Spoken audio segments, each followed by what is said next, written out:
রোজাদারের জন্য দুইটা খুশি। কয়টা খুশি বলুন তো? কে বলছেন? আল্লাহ রাসূল বলছেন রোজাদারের জন্য দুইটা খুশি। লিসাইমে ফারহাতান, দুটি খুশি।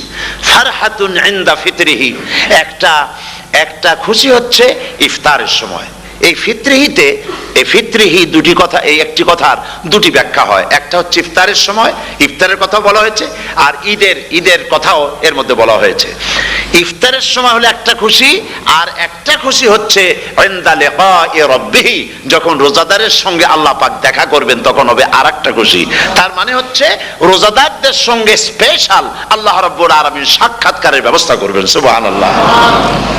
তাহলে দুটি জিনিস হলো, একটা হলো ইফতারের জন্য দুটা, রোজাদারের জন্য দুটা খুশি, একটা হলো ইফতারের সময়, আর একটা হচ্ছে আল্লাহর সঙ্গে যখন দেখা করবে। তো ইফতারের যে খুশিটা, এই খুশি রোজাদার ছাড়া কেউ বুঝবে না।